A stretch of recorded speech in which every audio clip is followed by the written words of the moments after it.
Welcome to the Season 2 finale of Back to the Futures, the official podcast of the Futures Collegiate Baseball League, presented by Changeup. I'm Matt Satilli. I am joined, as always, by my co-host, Owen Shadrick. Owen, it is great to see you. How you doing today? I'm doing great, Matt. A lot of big news in the Futures League this week, but also very excited for you guys to hear this episode with the championship MVP, Kyle Bouchard. It was a long time coming. Really excited for you guys to hear this episode. It'll be a great one. Kyle was awesome to talk to. We finished Season 1 with Kyle Jackson, the championship coach, and why not finish Season 2 with the Championship Series MVP? So Kyle was a great guest. Excited for you guys to hear this one. But the big news that we have to talk about, the Futures League is coming to Vermont. The Vermont Lake Monsters are going to become the next Futures League franchise, the former minor league affiliate of the Oakland Athletics, who played in the New York Penn League. They've been in existence for 28, 29 years, and now they're joining the Futures League as the FCBL goes to Vermont. Awesome news. Welcome to any Lake Monsters fans listening to the podcast for the first time. Owen, what else can you tell us about the team? Yeah, the town of Burlington, Vermont is absolutely beautiful, and we are blessed to be able to play at Centennial Field, which has been open since 1906. Absolutely crazy, and another historical ballpark to add to the list. I'm very excited for this team to join the Futures League. If you guys want to find out more information about them, VermontLakeMonsters.com is the place to go. You can also follow them on Facebook and Twitter at VT Lake Monsters or on Instagram at Vermont Lake Monsters. Really excited to have these guys in the league and excited to see what they produce this summer. Absolutely. And we'll be sure to have all the content welcoming in various individuals from the Lake Monsters. Be sure to stay tuned for some of that content. We got some great stuff in the works coming up as the 2021 season rapidly approaches, which we cannot wait for. So, a lot of Lake Monsters news to come and a lot of Futures League news in general. But for right now, here's our Season 2 finale with Nashua Silver Knights first baseman, Kyle Bouchard. At this time, we now welcome on a very special guest. This summer, he was named the 2020 Futures League Championship MVP, where he put up a stat line of 5 RBIs, 3 runs, a double, a home run, and a walk in 3 games for the 2020 Futures League champion, Nashua Silver Knights. It is Kyle Bouchard. Kyle, welcome to the podcast. Thank you so much for joining us today. How are you? I'm doing good. Thank you for having me. Well, it's always good to see a new face, especially someone who helped lead their team to a championship last summer, and we needed to get you on for this for our Season 2 finale here. So what was it like playing baseball this summer and being a part of the championship ride? It was kind of a blessing, honestly, with the whole COVID-19 experience and everything like that, shutting the season down. I had no idea what the future was going to hold, if I was going to be playing anymore or whatnot. But when the NCAA reinstated, I kind of sat down with my parents, talked over everything, and made the decision I'm going to come back and play again. So, and then playing in Nashua this summer was honestly a crazy experience. I honestly didn't expect to be going up there and playing. I saw Cam Cook when I went up just to see some of the guys from my team, and we just started talking. And he's like, maybe we can get you on the team here in the last few weeks. And I was like, yeah, that'd be awesome. I just wanted to go and get ready for coming back to school and everything like that in the fall. So it was definitely a crazy experience. Yeah, crazy doesn't even begin to describe it. As Cam has told us many times, he said he pulled you, quote, off the streets. So what were the discussions like with Cam, and how did he ultimately convince you to play in Nashua?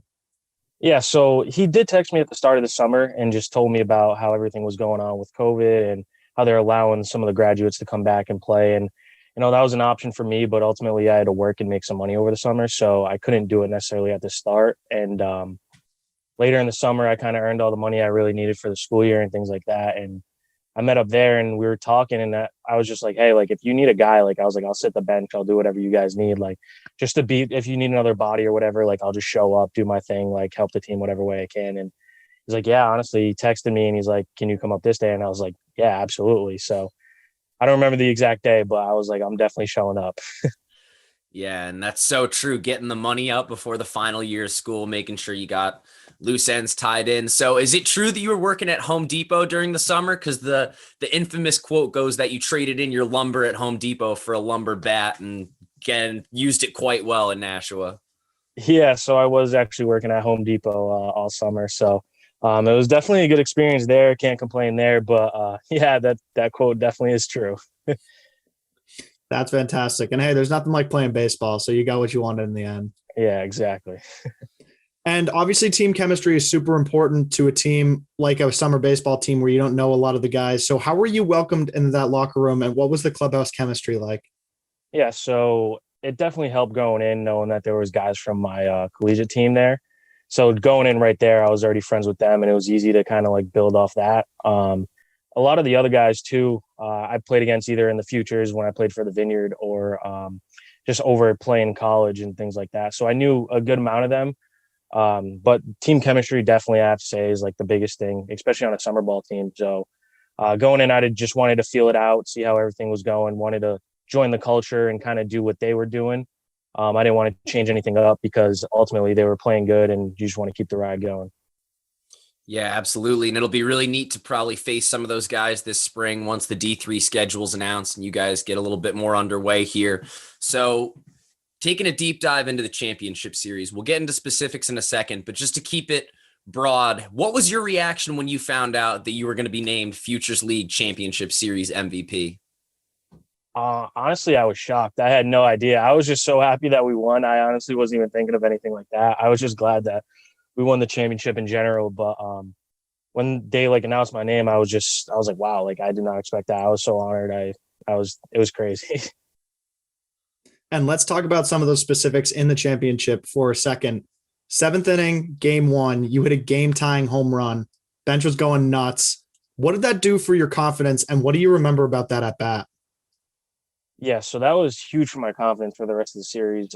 Coming in, I didn't have a lot of ABs under my belt really before that, so I was just trying to build off whatever I could do and just do whatever I can to help the team. But I know that game we were down 2-0 in the 7th, and I think it was Cole Chidoba was throwing for them, and he was throwing a really good game for them. We just couldn't string anything together, and I think I got up 3-0, and then I took the next one, which was like a really good pitch that I should have probably swung at, and then the next one was right there, so I just swung, and that really like built my confidence. I honestly didn't expect that to go out when I first hit it. At first, I was like, I don't know if this is getting out, so I just started running as fast as I could a second. But yeah, it was definitely built my confidence for the rest of the series and just made me feel like I could play with these guys. And you mentioned it, Cole Chidoba went 6 deep and then got pulled in the middle of that inning, and then Carson Hauben got brought in. So what is your approach in a presser situation like that when you're facing someone, maybe you're expecting to face Chidoba for the 3rd time through the lineup, but just trying to feel it out and make sure that, like you said, you started 3-0, you made the pitcher kind of find the strike zone before getting into your groove. So mentality when a reliever comes in, especially in that situation, trying to just value each pitch that you're seeing. Yeah, so especially later in a game, if the starter's kind of later in his pitch count and everything like that, and he's throwing a really good game, you kind of want to see pitches as much as possible to kind of get his pitch count up. And eventually you want to get to the bullpen. And that's kind of what we were trying to do because he was throwing a good game that day. So I was just trying to see the pitches, and 3-0, I didn't want to swing at the 3-0 pitch because, if I got out, that just looked really bad. So I wanted to see an extra pitch kind of just after the 3rd AB too, just seeing him throw all those pitches and things like that. I was starting to get a feel for it. And so 3-1, I was just taking my hacks. So then the next game, you guys lose game 1, fantastic back and forth game, have to regroup. You guys are facing Angelo Baez on the bump, the defending FCBL pitcher of the year, and you guys put up a 5 spot. It included your 2 RBI single in the 1st inning. Did you guys feel like that was the turning point in the series? And what was the message to the team from Kyle and both internally in the locker room before that game got underway? Yeah, so before the game, Kyle just kind of came in. He was like, no pressure, like just play like it's another day. Like you want to play as loose as possible, just have fun out there. Like that was ultimately the thing he was pushing for. He said, just have fun, like just do your thing, just have a good time. And I think that's kind of what helped us because especially when it gets to like a championship series, guys start getting tense and things like that. And you kind of need that relaxation. You need that piece from especially your head coach, like just relax, have a good time, have fun. And I think that was huge for us going into the game. Knowing we were down 1 game, and Angelo, I've played him for a few years. I think he played for Worcester when I was in the Vineyard as well. And, we knew it was going to be a battle going into the game, and we were just kind of getting ready and just hoping the best and just having a fun time ultimately at the end of the day. Yeah, and another thing that was special about game 2 was the performance of Nick Carino, and especially because he had a supporting cast there in the box seats. So what was it like watching him deal in game 2 and having his supporting cast there with him? Yeah, it was a good experience. He just from the first pitch he had control of the whole game. You could just see it on the mound. He had that look in his eyes, like he was not going down without a fight, and he was going to do anything it took to win us this game. And the crowd that he had there, I think definitely helped him a lot. Giving a lot of people behind you cheering for you and things like that definitely builds your confidence and everything like that. And you could just, once again, you could just see the look in his eyes. It was just, you knew he was going to do anything he could to win the game for us. Yeah, that was certainly something special to see. And just the whole series at Holman, I feel like, you guys might have kind of picked up off that energy, and, you guys get to game 3. You became the first team to come back from a 1-0 deficit to win the series in the championship in the first 10 years. So you guys win game 3, you put together a 2-for-4 stat line, 2 runs scored and an RBI, just 3 great performances out of yourself. But what was it like joining that dog pile when Brandon Dufault struck out that last batter, getting to finally realize like we did it? Just a culmination to a fantastic season. Yeah, it was honestly a great experience. I've never experienced a winning championship like that. So just seeing that in summer ball, and we kind of got cut short in the Vineyard, so I couldn't experience that there with the rain delay and things like that. But it was just an unbelievable experience. My heart was pumping in the last inning because I think it was a close game. There was runners on base. It was like a hit in the gap could have changed the whole game or anything like that. So it was just a crazy experience. I was on edge the whole time at first base, but yeah, it was an unbelievable experience. That's all I can really say. Yeah, it was certainly fun to watch. Can't even imagine what it's like in the middle there. But from the dog pile to a year before that, in 2019, you were a member of the Brockton Rox clubhouse staff. What was that experience like, being beside guys like Andy Terrio and Tom Tracy in Brockton, and then a year later being in the dog pile and being a champion? It was huge, honestly. I learned a lot. I would go into Andy's office every day, and we kind of would just talk baseball and things like that because he's a Division III coach, so we kind of knew a lot of the same players. He coached against me. We played Plymouth State one time, and just talking to him all the time about baseball was huge. And even Tom's been around the game for a while too, and can't thank him enough for the opportunity to even do my internship over there and things like that. But I would always talk to Tom too every day, just seeing things from not even a baseball standpoint, but from how things are ran behind the scenes too. It definitely helps knowing as a player, like all the hard work that people put in behind the scenes and you don't really realize. So talking to Tom and Andy every day was huge for me, building experience. I was just trying to be a sponge. Ultimately, I was just trying to learn as much as I could from those two, just with the year off and going back to my senior year. And you've mentioned it a couple times so far. You were in Martha's Vineyard in 2018, and you were part of one of the wackiest championships I've ever seen. You guys come to game 3, and a rain delay shuts down the championship, and you're named co-champions. What was it like, and what was your reaction? Yeah, it was definitely a different experience. I can say that.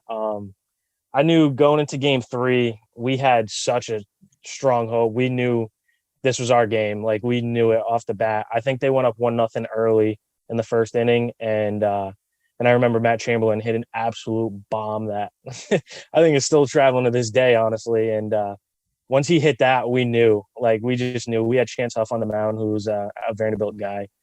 And we had all the momentum. We were just so confident. And it was good to be a co-champ, but at the end of the day, it was ultimately would have been better if we could have took the full game. That would have been huge for us. What is it like going from being on a Futures League team for the first time in 2018 when you were younger, experiencing that, learning from some of the older guys, and then translating that to now, either whether it was with Brockton last summer or in Nashua, paying it forward and that exchange of information between players that you're going to be playing against some of these guys at school, but once again, you're all on the same team and trying to improve as a collective during the summer? Yeah, so it's huge, especially for a Division III guy. You're going into the Futures League. You're playing with a lot of D1 guys who, they're playing around the best players in the country and things like that. So they're learning every day too. But ultimately, for a D3 guy, it's huge because you go in, you're learning so much, not only from guys from the Northeast, but you're playing with guys from all around the country. Baseball's played a little bit different around the country. So you're learning everyone's kind of piece of how they play and things like that. And I know in the Vineyard, especially when I was younger, definitely was huge for me because learning from a lot of the other guys. I remember Nick Raposo, who played at Wheaton. We would talk every day. We would hit in the same group. And ultimately, I knew him before that anyway. But I think by playing there, learning from him, learning from other guys like Chamberlain, Eric Fago, who plays at Stetson, some of those guys were just different animals when it came to hitting. So I think it was just picking their brain and learning as much as I could from them was huge. And then even at Brockton as well, I was in the clubhouse a lot, so I knew a lot of the guys. I knew Nick Shumsky and things like that. We talk about hitting and things of that nature. So that was definitely big for me. And then I just put it all together when I went to Nashua. Yeah, and it certainly paid off in that championship series, that's for sure. But from your FCBL career to your college career, you're entering your final spring of college baseball at Nichols. What has it been like to be back with your teammates this spring, and how are you staying prepared for the season? It's definitely good to be back. I think a lot of the guys in my class came back because we knew we had something to prove. Not a lot of us had a lot of recruiting out of high school, so this was kind of the only school that really gave us an opportunity. So we kind of put our heads down. We just worked all 4 years, and to have that last year taken away just really sucks. So I think all of us wanted to come back and really prove something. So I think that's huge. It's definitely been good, but it's definitely been tough at the same time. There's only so much you can really do with the whole COVID experience. We're only allowed a certain amount of guys to be in a practice at a certain time and things like that. And if someone tests positive, we got to shut the practice down from that nature, or guys are kind of restricted. It's definitely a tough experience, but you just got to take it and you got to run with it. I know our head coach, Tim Mayo, one of his big things is Jocko Wilnick. And one of the things that guy always says is good. Regardless, whatever happens, just say good and keep moving on, because you can't hold on to the past. You just got to keep going forward, and whatever happens, happens. Before we return to our interview with Kyle Bouchard, once again, we wanted to give a big shout out and thanks to Changeup, one of the FCBL's cornerstone sponsors. Changeup is a cutting-edge, player-centric pitch and performance management application. By comprehensively and accurately tracking pitch activity and capturing critical in-game performance data, Changeup helps baseball coaches protect their pitchers from overuse and helps players reach their full potential safely. During the 2020 season, FCBL teams reap the benefits of the Changeup application, including the ability to keep college coaches informed on what and how their players are doing here in the FCBL. Coaches and parents at all levels, Little League, AAU, high school, and the collegiate level, take notice. Changeup is the clear choice to ensure your pitchers aren't being thrown too much or too often and are getting proper rest. In addition, Changeup's analytics function helps coaches and players understand each pitcher's current performance thresholds and helps inform training protocols to get your players to the next level. The Futures League is bringing you tomorrow's baseball superstars today. Changeup is helping make sure those superstars travel safely and as far as possible on their personal baseball journeys. Are you ready to join the Changeup revolution? For more information, visit Changeup's website, www.changeup.io. That's www.change-up.io. Changeup. Every pitch counts. We now return to our interview with Kyle Bouchard. Well, we're hoping that you guys get underway this spring without too many bumps along the road, because we know how many there have been in the last year. And at Nichols, you rank top 10 in program history in numerous categories, couple on the defensive side. You're also top 5 in ribbies, doubles, hits, and walks. So what is it like being one of the more successful players to ever lace it up there with the Bison, and especially considering that getting one last go of it and taking care of that unfinished business that you mentioned? Yeah, so it's definitely been good, and it's been an honor to play here. I definitely loved the experience, so I think that's why it made me want to come back for another year in general. But ultimately, all the other, like the individual stats, like they're an honor, but at the end of the day, I think I just want another ring. Like that's just the biggest thing. Like we just want to win another conference.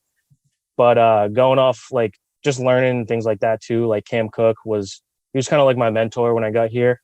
He kind of took me under his wing and showed me the ropes of hitting. He's one of the all-time greats at hitting at Nichols too as well. So I think learning from him was a huge experience and definitely helped me a lot when it came to where I am today.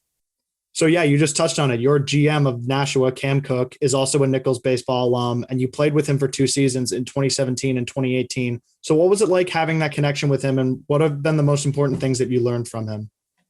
Yeah, so it was big. Going in as a freshman in college, sometimes like you're not as disciplined as those older guys. They've been around the game for so much longer, so they've seen a lot more things. And I think that's one thing he kind of instilled into me was discipline. Kind of stay within yourself. If you get out, don't get mad, like move on, like things like that. And ultimately he said everyone is kind of like their own hitter. You just got to know what's good for you, what works for you, how you're comfortable and things like that. I think that was huge. And then going to Nashua too, even though he's my GM, I could still go in his office and I'd talk to him sometimes about like my ABs or things like that. And he'd always give me advice, and I just always wanted me to do good. So I think that's what really helped me over time. And I'm very grateful he took me under his wing. And you guys play in the Commonwealth Coast Conference. You were named second team all CCC in 2018 and 2019. You guys have never made the NCAA tournament in school history. What would it mean to you to get there? And as you mentioned, you're not here to keep putting up stats. You're here to ring chase. You're here to go for one final lap around and take Nichols where they've never been before. Yeah, so that's definitely huge. I know ultimately we definitely want to do it as a group in general like that, but also for our coach, Tim Mayo. He's a great guy. He just wants to win. Like, that's just his main goal. He doesn't care about individual success. Like, he just wants to win. Like, at the end of the day, that's all that really matters. And I think at the end of the day too, you're going to remember a championship way more than individual stats. And you definitely get a lot closer with the guys that you win with. So I think that's huge. And especially since, like you said, Nichols has never done it. That's one thing coming in our freshman year. That was like the president, like, we want to do what we can to get this team to win a conference, to go on to the NCAAs. And, we're a little inexperienced when it comes to that, but at the end of the day, we're going to do whatever we can and just grind as long as we can until we can do it. It's all you can do, right? Yeah. So I got to ask one more individual question, because I know you're all about the team, but you're really good defensively. We were looking at your stats. You lead the program in terms of most ever putouts, which kind of makes sense as a 4-year first baseman, but you also lead it in terms of fielding percentage. I believe it's .989, which is super impressive. So what does that add to your game just to be a lockdown guy at first base and know that you're getting those appearances every day? You've started in like all but 3 games over the last 2 years at school. Yeah, so that's definitely huge for me. Getting on the field my freshman year, I knew that was one thing I really had to put forth, because going in, I was one of the lowest guys on the depth chart my freshman year. So I wanted to make an emphasis on my defensive game. I knew my offensive game, like I was working hard at it every day, and I knew there was just something that needed to get me on the field more, and that was defensively. So I just made that an everyday thing. I just wanted to get as good as possible. And I think it helps all around, like even other positions too. If you have a guy that like, and you have confidence in to make the play all the time, like, it helps in general. That's like a catcher. Like, if you have confidence in your catcher, it changes the whole aspect of the game in general. So that's what I wanted to do ultimately for my team, knowing when they're throwing the ball over to me at first, or whether it's hit at me, that they have confidence in me to make the play and just do whatever I can to help the team over there. Yeah, you know what they say, defense wins championships. So let's hope that comes true for you. Exactly. So we've asked almost every Division III player that's come on this podcast this question, but how much pride do you take in playing for a Division III school? Yeah, it definitely takes a lot of pride, and I love it, honestly. It's like a gritty aspect, like you come in, like, you don't get as much as the Division I programs. You don't really have the funding like that. So you got to fundraise, you got to do everything you can possible to help the program. And honestly, like, I love that at the end of the day. That was kind of like my high school too. We had to do the same stuff. It was an inner city high school, so we kind of had to fundraise. We had to do all those things. So coming in, I was kind of used to that, and that's kind of what I wanted. Ultimately, at the end of the day, I think, once you really take it in and you have the pride in the program you play in, it makes a huge difference in the long run. And I think that's definitely what I've done over this 4 years. That's awesome. Great answer. And before we get to our final segment, how about a message to the fans as we get a little bit closer to the summer? Yeah, well, hopefully the Futures League's allowed to play this summer. I know they did last summer. It was definitely not an easy one, but definitely looking forward to it. I know all the fans, you should be too, with all the teams coming back. I think Pittsfield's making an appearance again too, and things like that. So it's definitely going to be a great experience, see some college baseball out there and see guys get back to it and have fun. Absolutely. And we are under 3 months away from first pitch on opening day. I can't wait. So it's honestly, on the day we're recording, it's Wednesday afternoon. It's almost 50 degrees. I stepped outside, and when I closed my eyes for a second, it felt like spring. So I'll take that.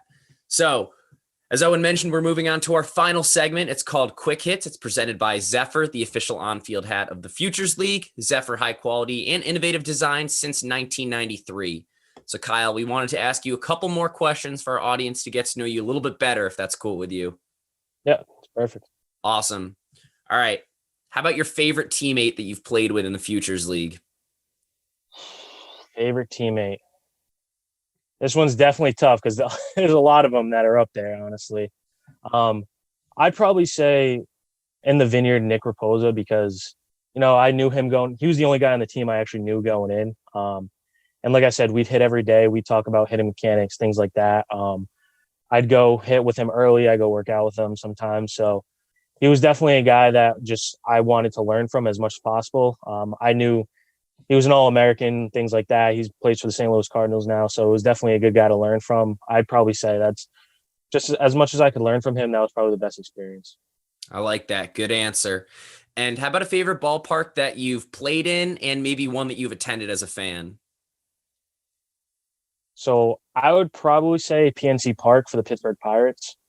I went there a few years ago, and I've been to a few stadiums, and I love Fenway. Like, Fenway's a great, but I'm a Red Sox fan. But at the end of the day, the Pittsburgh Pirates Stadium is just a whole different atmosphere. It's just walking over the bridge to get to the stadium was just crazy experience itself. And then, the river's right behind it. So you're seeing all these boats go by, and it's just, there's no bad seat in the ballpark, honestly, over there.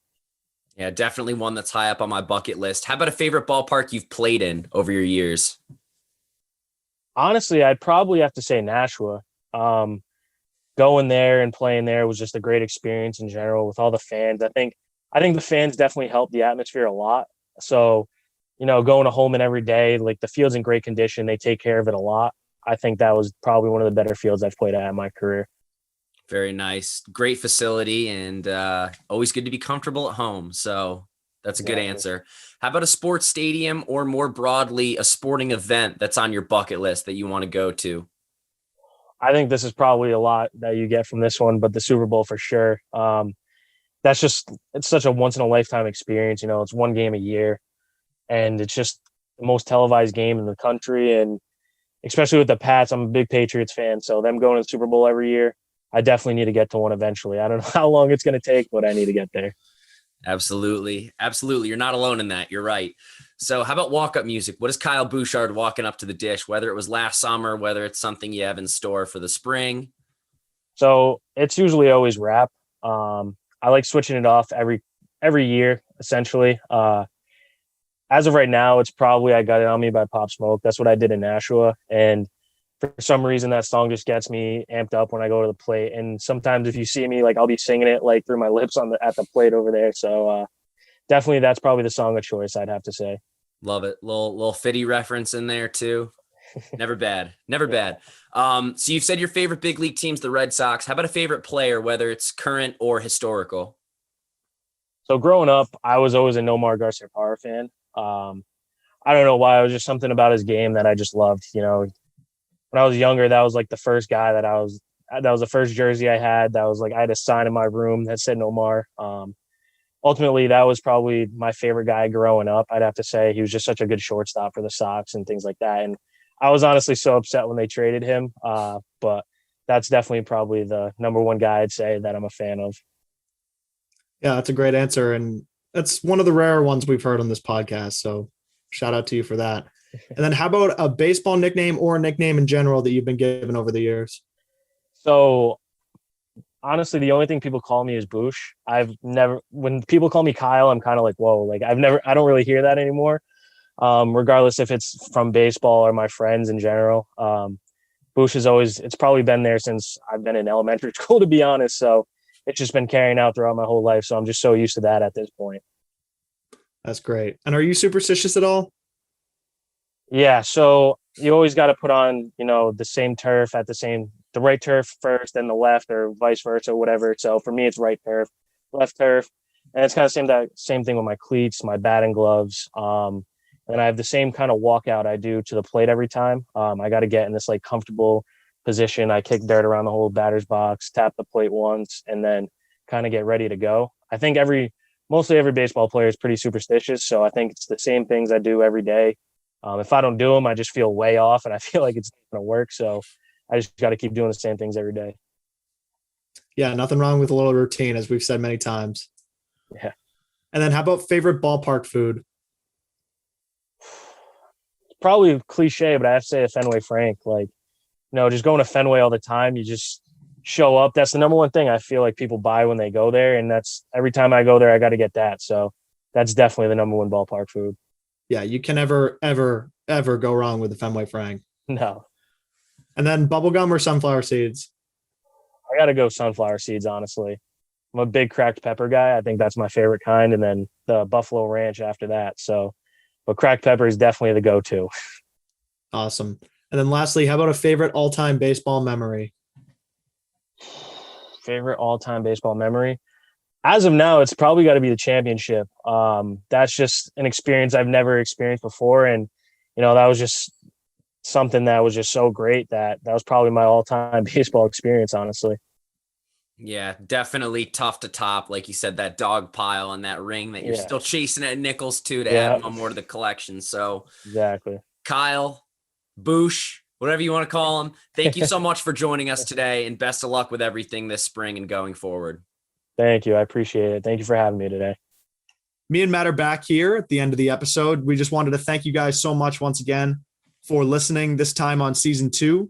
We had 12 excellent episodes and a bunch of excellent guests, and we can't wait for the Futures League 2021 summer. Really excited for it. And Matt, anything to add? No, as always, thank you guys. These episodes are a ton of fun to pump out. And, I'm assuming these are some of our more dedicated listeners who are tuning in at the very end of the last episode of this season. So thank you guys for all your support. Hope to have some more great content on the way. And Owen, as always, ton of fun doing these with you. Looking forward to more in the future. Yeah, 100%. Can't wait. So finally, this has been the season 2 finale of Back to the Futures, the official podcast of the Futures Collegiate Baseball League. Make sure to subscribe. We're streaming on Apple Podcasts, Spotify, SoundCloud, and YouTube. And keep an eye out on all the latest news leading up to the 2021 season. Thank you for tuning in. We'll see everyone soon. Thanks, everybody.